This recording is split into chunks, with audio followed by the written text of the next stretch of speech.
කරකේ වායුවත් ඒ වගේ. බාහිර ලෝකයේ වායුව සත්වයක් නෙවෙයි. හුස්ම ගන්නකොට වායුව ඇදලා එනවා. අතොරට අරගෙන ඉඳලා හුස්ම ගත්තාම ඇඟ ඇතුලේ ක්‍රියාත්මක වෙනවා. අපතරාවියත් එක්ක ආයතනයක හුස්ම පිට වෙලා යනවා. විවිධ තැන්වල වායුව පිට වෙලා යනවා. ආයි ලෝකෙටම වායුවේ රත්යේ පිට වෙලා ගියේ ප්‍රශ්වාස වායුවේ රත්යේ පිට වෙලා ගියේ හුස්ම වල ගත්ත ඒවාමයි පිට වෙලා ගියේ. ගත්ත වායුවම.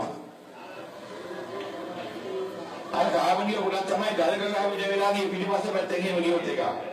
නාය භාගන්තර කරන්න දෙයක් නෑ. අනිකේන කඩෙනුත් ගන්නවා. නායනුත් ගන්නවා. අර ගියේ වාදේම ආපහු. කලකට තව දිනෙකට යනවා.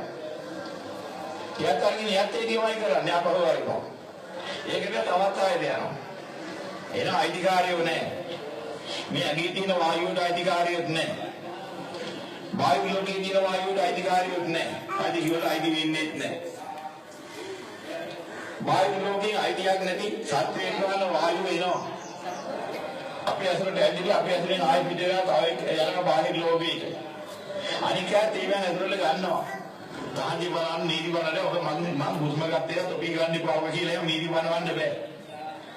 මේ මම බීපු වතුර ටික දෙක මයින් පිටලා ගියා තොපියම ගන්නේ නැහැ මගේ කියලා කිව්වට හරියන්නේ නැහැ. අලස් හද්දේ මේ ඉස්සරහින් යන්නේ එහෙම එකක්.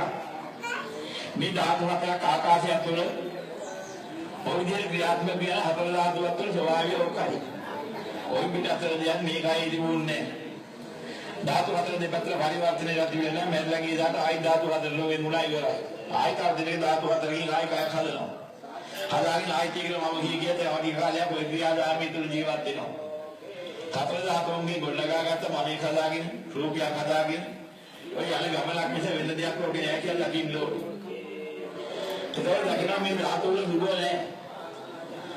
සුභයි කියලා ගන්න හොඳයි කියලා ගන්න එකක්වත් දෙවුන්නේ නෑ. මෙන්න මේ දෙන්නේ ධාතු මානසිකාරය දකින්න ඕනේ.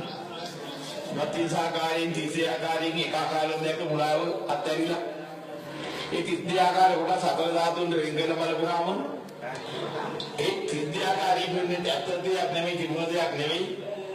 ධාතුන්ගේ මායා ස්වභාවයන්ගේ මුලාකට ඇවිදලා ගියා වෙන දෙයක් තිබුණේ නැහැ කියලා දකින්නකොට ලෝකේ කියන්නේ පරිකර හිස්දයක් හරයක් දෙයක් නෙමෙයි කියලා දකින්නවා. අල්ලගන්න වටිනා දෙයක් මම කිව්වට මම වෙන මගේ කිව්වට මගේ වෙන දෙයක් නෑ කියලා දකිනවා. ඒක හි සලහසක් විතරයි කියලා දකිනවා. ඊයන් ජන්තරාගයක් තිබුණා නැත්නම් ගියා නිවන් අවබෝධ කරනවා. සෝවාරේ ඔකයි. ඉතින් ඒ නිසා දෙවියෙකුලත් මිනිසෙකුලත් සුභයි කියලා හිතා ඉන්නේ අසුභයක් කියලා දකින්න දාගයි අසුභ දකින්නේ. ඒතකල් නාකි අසුභයි සර්ව අසුභයි කියලා හිතාගියොත් ඒක කවදාවත් අසුභ දකින්නේ නෑ. මලමිනිය අසුභයි ජීවත් වෙන මම සුභයි කියලා හිතාගෙන කිසි දවසක අසුභ දකින්නේ නැහැ.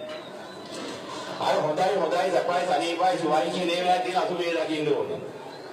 ඒක තමයි නිවන් දකින්න අසුභ භාවනාව සිද්ධ වෙන්නේ හොඳින් ඔය තෝරා ගන්න. ඒක ඉන්නේ ප්‍රාප්තිය දකින්න ඕනේ.